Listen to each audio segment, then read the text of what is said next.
Je reviens dans cette vidéo sur le problème des deux référentiels et de la distance parcourue qui n'est pas la même dans un référentiel et dans l'autre. Alors ici vous retrouvez la rivière du cours avec donc le trajet en bleu qui est le trajet dans le référentiel terrestre. Le nageur veut aller d'une berge à l'autre en ligne droite dans le référentiel terrestre par le plus court chemin, donc de O à A.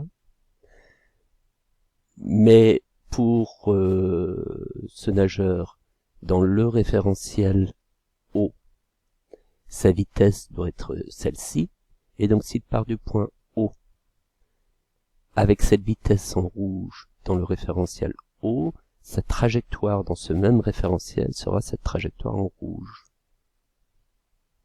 Puisque, bien entendu, à chaque fois qu'il avance dans le référentiel terrestre, donc en ligne droite selon la direction en bleu, eh bien, l'eau se déplaçant, c'est comme si le nageur partait vers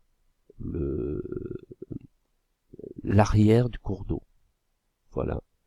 Bon, j'espère que ça va éclaircir un peu certains sur cette notion de double trajectoire. Alors, la différence dans cet exemple par rapport à l'activité 4 du livre, c'est que la vitesse du nageur dans le référentiel terrestre ici est plus petite que dans le référentiel O, alors que pour la lumière, dans l'activité 4, c'est une vitesse unique. C'est-à-dire qu'elle est la même. Les deux vecteurs, ici, si je devais le faire pour la lumière, seraient de la même longueur.